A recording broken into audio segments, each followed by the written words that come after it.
രാജ്യത്തിന് പുറത്തും അകത്തും ഇന്ത്യൻ സൈനികരുടെ കരുത്തറിയുകയാണ് ഈ ഭീകരവാദികൾ. പ്രത്യേകിച്ച് ഇപ്പോൾ ഇന്ത്യക്കുള്ളിൽ മാവോയിസ്റ്റുകളാണ് ഇന്ത്യൻ സൈനികരുടെയും പോലീസിൻ്റെ എല്ലാം കരുത്ത് കൃത്യമായി അറിഞ്ഞത്. ഇന്നലെയും 27 പേരെയാണ് കൊലപ്പെടുത്തിയിരിക്കുന്നത്. തീർക്കുകയാണ് തെരഞ്ഞുപിടിച്ച്. കാരണം ഇന്ത്യയുടെ ആഭ്യന്തരമന്ത്രി തന്നെ പറഞ്ഞിട്ടുണ്ടല്ലോ, അടുത്ത വർഷത്തോടു കൂടി തന്നെ ഇന്ത്യ പൂർണ്ണമായി മാവോയിസ്റ്റ് വിമുക്തമായ ഒരു ഇന്ത്യയായി മാറുമെന്ന്.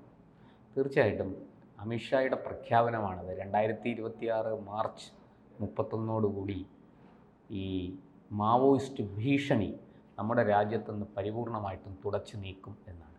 നമ്മൾ മനസ്സിലാക്കേണ്ടത്, ഈ മാവോയിസ്റ്റുകൾ സത്യത്തിൽ നമ്മുടെ രാജ്യത്ത് വിഘടനവാദം അല്ലെങ്കിൽ ഈ പറയുന്ന പോലെ ഒരു കുഴപ്പങ്ങളുണ്ടാക്കി നടക്കുന്ന ആൾക്കാർ മാത്രമല്ല, കൃത്യമായി ചൈനയുടെ ഫണ്ടിങ്ങോടുകൂടി ഇന്ത്യക്കുള്ളിൽ പ്രവർത്തിച്ച് ഇന്ത്യക്കെതിരെ യുദ്ധം ചെയ്തുകൊണ്ടിരിക്കുന്ന ഒരു കൂട്ടരാണ് അവർ. അതായത് CPM, communist party of India Maoist എന്ന് തന്നെയാണ് അവർ അറിയപ്പെടുന്നത്. അവർ ഇന്ത്യക്കുള്ളിൽ കൃത്യമായിട്ട് ഇന്ത്യക്കുള്ളിൽ നിന്ന് പ്രവർത്തിച്ച് അവർ രണ്ട് തരത്തിലാണ്. ഒന്ന്, സായുധ വിഭാഗം ഈ കാടുകൾ കേന്ദ്രീകരിച്ച്, ഒളിത്താവളങ്ങൾ കേന്ദ്രീകരിച്ച് പ്രവർത്തിക്കുന്നു, പാവപ്പെട്ട ഗ്രാമീണരെ മറയാക്കുന്നു, എന്നിട്ട് അവർ ടാർഗറ്റ് ഇട്ട് ആൾക്കാരെ കൊല്ലുന്നു. ഇപ്പോൾ സ്വാമി ലക്ഷ്മണാനന്ദയൊക്കെ പോലെയുള്ളവരുടെ കൊലപാതകം നമുക്കറിയാം എങ്ങനെയാണ് സംഭവിച്ചതെന്ന്. അവരെ വെള്ളപൂശാൻ വേണ്ടിയിട്ട് അർബൻ നക്സലുകൾ എന്നൊരു വിഭാഗം, നഗര കേന്ദ്രീകൃത നക്സലുകൾ, ഈ നഗര നക്സലുകൾ എന്ന് അവരെ പറയാറുണ്ട്. അതായത് നഗരങ്ങളിൽ വലിയ വലിയ ഫ്ലാറ്റുകളിലും മറ്റുമൊക്കെ താമസിച്ചുകൊണ്ട് ഇവർക്ക് വേണ്ടി ആനുകാലികങ്ങളിലും പത്രങ്ങളിലും ചാനലുകളിലും അതുപോലെയുള്ള മാധ്യമങ്ങളിലെല്ലാം വന്ന് ഇവർക്ക് വേണ്ടി ന്യായീകരിക്കുക, ഇവരെ വെള്ളപൂശുക, ഇതാണ് ഈ അർബൻ നക്സലുകളുടെ ജോലി. ഒപ്പം രാജ്യം ഭരിക്കുന്ന കേന്ദ്ര സർക്കാരിനെതിരെ എന്തൊക്കെ കുഴപ്പങ്ങൾ ഉണ്ടാക്കാമോ അതെല്ലാം അവർ ചെയ്യും. ഇല്ലാത്ത കുറ്റങ്ങളൊക്കെ ഉണ്ടാക്കി സർക്കാർ ഭരണകൂട ഭീകരതയാണ്, സർക്കാർ ജനങ്ങളെ ചവിട്ടിമെതിക്കുകയാണ്, അടിച്ചമർത്തുകയാണ്, സ്വാതന്ത്ര്യമില്ല, ഇങ്ങനെയൊക്കെ 100 കൂട്ടം കുറ്റങ്ങൾ നിരത്തി ഭരണകൂടത്തെ പ്രതിരോധത്തിലാക്കാനും അവർ ശ്രമിക്കും. അതിനവർ വലിയ തോതിൽ ജനങ്ങളെ കൂട്ടാനും, ഇവരെ ഈ നഗര നക്സലുകളുടെ ഒരു ശൃംഖല തന്നെ രാജ്യത്തുണ്ട്. നഗരങ്ങൾ കേന്ദ്രീകരിച്ച്, പ്രമുഖ നഗരങ്ങൾ കേന്ദ്രീകരിച്ച് ഇവർ പ്രവർത്തിക്കുന്നുണ്ട്. അപ്പോൾ അത് നമുക്കറിയാം. പലരും ഇന്നിപ്പോൾ പിടിയിലായി, പലരും ജയിലിലൊക്കെ കിടന്ന് വളരെ ബുദ്ധിമുട്ടിയാണ് ജാമ്യമൊക്കെ കിട്ടി പുറത്തിറങ്ങി നിൽക്കുന്നത്. അത്തരത്തിലുള്ള അവരുടെ പ്രവർത്തനത്തെക്കുറിച്ചൊക്കെ ഇന്നിപ്പോൾ എല്ലാവർക്കും അറിയാം അത്യാവശ്യം.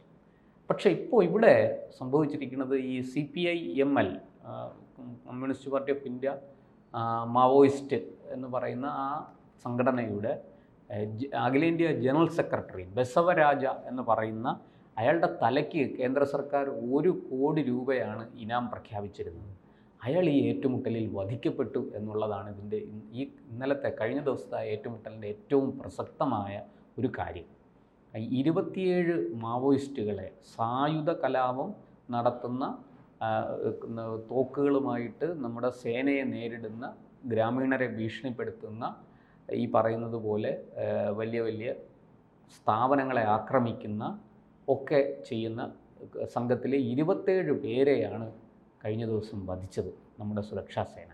അതായത് ഈ നമ്മുടെ സുരക്ഷാ സേന ഈ ഛത്തീസ്ഗഡ് സംസ്ഥാനത്താണ് ഇത് നടന്നത്. ഛത്തീസ്ഗഡ് പോലീസിലെ ഡിസ്ട്രിക്ട് റിസർവ് ഗാർഡ് DRG എന്ന് പറയുന്നൊരു വിഭാഗമുണ്ട്. അവർ കൃത്യമായിട്ടും ഈ നക്സലുകളെ, ഈ മാവോയിസ്റ്റുകളെ, സായുധ മാവോയിസ്റ്റുകളെ നേരിടാൻ വേണ്ടിയിട്ട് പ്രത്യേക പരിശീലനം കൊടുത്ത് പോലീസിൽ തന്നെ അങ്ങനെയുള്ളൊരു വിഭാഗമാണ്, ഛത്തീസ്ഗഡ് പോലീസിലെ ഒരു വിഭാഗമാണ് ഈ DRG. ആ DRGയുടെ നേതൃത്വത്തിൽ ഇവിടെ നടന്ന പരിശോധനയിലാണ്, അതായത് സംഭാല കേശവറാവു ബസവരാജ്, അതാണ് അയാളുടെ മുഴുവൻ പേര്, അയാളുടെ നേതൃത്വത്തിൽ ഈ ഛത്തീസ്ഗഡിലെ വനത്തിനുള്ളിൽ ഒളിവിൽ കഴിഞ്ഞിരുന്ന മാവോയിസ്റ്റുകളെയാണ് വളരെ കൃത്യമായിട്ട്, അത് ഛത്തീസ്ഗഡിലെ ബസ്തർ മേഖലയിലാണ്, അത് അറിയാം, കൊടും വനമാണ്. ആ ബസ്തർ മേഖലയിൽ വനത്തിനുള്ളിൽ ഒളിവിൽ കഴിഞ്ഞിരുന്ന ഇവരെ കണ്ടെത്താനായിട്ട് ഈ DRGയുടെ നേതൃത്വത്തിൽ അവിടെ വലിയ പരിശോധന നടന്നു. അങ്ങനെ പരിശോധിച്ച് മുന്നോട്ട് പോകുമ്പോഴാണ് വനത്തിനുള്ളിൽ നിന്ന് ഇവർക്ക് നേരെ വെടിയുണ്ടകൾ വന്നത്, വെടിയുതിർത്തത്. തുടർന്ന് സേന ശക്തമായിട്ട് തിരിച്ചടിച്ചു. ആ കനത്ത ഏറ്റുമുട്ടൽ നടന്നു. ആ ഏറ്റുമുട്ടലിലാണ് ഈ ഉന്നത മാവോവാദി നേതാവ് ഈ സംഭാല കേശവറാവു എന്ന ബസവരാജ്, ഈ ബസവരാജ് കൊല്ലപ്പെടുന്നത്. അതിലാണ് എന്തായാലും ഈ പറഞ്ഞതുപോലെ ഏതാണ്ട് ഒരു 60 വയസ്സ് ഉള്ള ആളാണ് ഈ ബസവരാജ്. വളരെ വർഷങ്ങളായിട്ട് ഈ മാവോയിസ്റ്റ് പ്രവർത്തനങ്ങളിൽ ഏർപ്പെട്ടിരിക്കുന്ന, രാജ്യത്തിനെതിരെ സായുധ കലാപം നടത്താൻ എല്ലാ പരിശ്രമവും നടത്തിക്കൊണ്ടിരിക്കുന്ന ഒരു ശരിക്കും പറഞ്ഞാൽ ഒരു ചൈനീസ് ഏജൻറ്റ് തന്നെയാണ് ഇയാൾ. അങ്ങനെയുള്ള ഒരാളിനെ ഈ ഏറ്റുമുട്ടലിൽ വധിക്കാൻ കഴിഞ്ഞു എന്നുള്ളതാണ് നമ്മുടെ, പ്രത്യേകിച്ച് നമുക്കറിയാം ഛത്തീസ്ഗഡ്, തെലങ്കാന, ആന്ധ്രാപ്രദേശ് മേഖലകളിൽ വലിയ പ്രതിസന്ധിയാണ് ഇവർ ഉണ്ടാക്കുന്നത്. കാരണം ഇവർ നോട്ടമിടുന്നത് എപ്പോഴും ഈ ട്രൈബൽ ആദിവാസിയായ സാധാരണക്കാരെ ഭീഷണിപ്പെടുത്തിയും അവർക്ക് ചെറിയ സാമ്പത്തിക സഹായം ചെയ്തുമാണ് ആ മേഖലയാണ് ഇവർ പരമാവധി കൈയടക്കുകയും നമ്മുടെ രാജ്യത്തിനെതിരായ ഒരു ചിന്താഗതി വളർത്തുകയാണ്. അങ്ങനെ നിങ്ങൾ ജമ്മു കാശ്മീരിലെ ഭീകരവാദികൾ എന്താണോ ചെയ്യാൻ ഉദ്ദേശിക്കുന്നത് അത് തന്നെയാണ് ഈ മാവോയിസ്റ്റുകളും അവിടെ ചെയ്യുന്നത്. വോട്ട് ചെയ്യാൻ പാടില്ല അല്ലേ, ഇന്ത്യയുടെ ജനാധിപത്യത്തെ അട്ടിമറിക്കുക, നിങ്ങൾ ഞങ്ങളുടെ ഒരു ഭരണം ഇവിടെ വരാനുള്ള സൗകര്യം ഒരുക്കി തരണം. അതിൽ ഏറ്റവും പ്രധാനപ്പെട്ടത് ഈ തെരഞ്ഞെടുപ്പ് കാലത്താണ്. തെരഞ്ഞെടുപ്പ് കാലത്ത് ഓരോ ഇന്ത്യൻ പൗരന്റെയും പ്രധാന കർത്തവ്യം ആണല്ലോ ഈ വോട്ട് ചെയ്യുക. അതിന് പോലും വഴിയൊരുക്കില്ല ഈ. തീർച്ചയായിട്ടും അവർ തെരഞ്ഞെടുപ്പ് അട്ടിമറിക്കുക, ജനാധിപത്യ സംവിധാനം ഇല്ലായ്മ ചെയ്യുക. കാരണം അവരെ സംബന്ധിച്ച് നമ്മുടെ രാജ്യത്ത് അന്തഛിദ്രം ഉണ്ടാക്കലാണ് അവരുടെ ഒന്നാമത്തെ ലക്ഷ്യം. ഈ നമ്മുടെ ഭരണവ്യവസ്ഥ നമ്മുടെ ഈ പറയുന്നത് പോലെ. അതോടൊപ്പം തന്നെ മറ്റൊരു കാര്യം, ഈ മുൻ സർക്കാരുകൾ ഇതിനെ വലിയ രീതിയിൽ ഗൗരവമായി കാണാത്തത് കൊണ്ടാണല്ലേ കേരളത്തിൽ ഉൾപ്പെടെ ഈ മാവോയിസ്റ്റുകൾക്ക് വലിയ സ്വാധീനം ഉണ്ടായിട്ടുണ്ട്. വയനാട് അടക്കമുള്ള മലപ്പുറം, പാലക്കാട് മേഖലയിലെല്ലാം. അതെ, തീർച്ചയായിട്ടും വയനാടും മലപ്പുറം, പാലക്കാട് മേഖലകളിലൊക്കെ അവർക്ക് രഹസ്യ താവളങ്ങളുണ്ട്, അവർക്ക് അവിടെ സഹായികളുണ്ട്. ഇവരുടെ ലക്ഷ്യം നമ്മുടെ ഭരണഘടന അട്ടിമറിക്കലാണ്, നമ്മുടെ ജനാധിപത്യത്തെ ഇല്ലായ്മ ചെയ്യലാണ്. കാരണം ഈ 75 വർഷമായിട്ട് നിലനിൽക്കുന്ന ഒരു ഭരണഘടനയും ഒരു ജനാധിപത്യ സംവിധാനവുമാണ്. ആ ജനാധിപത്യ സംവിധാനത്തിൽ നമ്മൾ എന്തൊക്കെ അതിന് ന്യൂനതകൾ ചൂണ്ടിക്കാട്ടി എന്നാലും അത് വലിയ കുഴപ്പമില്ലാതെ രാജ്യത്തെ ഈ 140 കോടി ജനങ്ങളെയും എന്താ പറയേണ്ട ഒരു കുടക്കീഴിൽ അണിനിരത്തിക്കൊണ്ട് മുന്നോട്ട് പോകാൻ വളരെ ശക്തമായ ഒരു പ്രേരണാ സ്രോതസ്സായി നിലകൊള്ളുന്നത് നമ്മുടെ ഭരണഘടനയും അതുപോലെ തന്നെ നമ്മുടെ ഈ ജനാധിപത്യ സംവിധാനവുമാണ്. വളരെ കൃത്യമായിട്ട് തിരഞ്ഞെടുപ്പുകൾ നടക്കുന്നു. ജനങ്ങൾക്കറിയാം അവർക്ക് ഹിതകരമല്ലാത്ത ഭരണം കാഴ്ചവെക്കുന്നവരെ ഭരണത്തിൽ നിന്ന് പിടിച്ച് പുറത്താക്കാനും തിരിച്ച് പ്രതിപക്ഷത്തെ കൊണ്ടുവരാനുമൊക്കെ ജനങ്ങൾ എപ്പോഴും മുൻകൈ എടുത്തിട്ടുണ്ട്. നമുക്കറിയാം അടിയന്തരാവസ്ഥ കഴിഞ്ഞ ആ തെരഞ്ഞെടുപ്പിൽ അവർ നമ്മളീ പറയുന്ന വിവരവും വിദ്യാഭ്യാസവും ഒന്നും ഇല്ലാത്ത ഒരു ഇന്ത്യൻ ജനത, അന്നത്തെ അവസ്ഥ നമുക്കറിയാം, സാക്ഷരതയിലൊക്കെ നമ്മൾ വളരെ പുറകിലാണ്.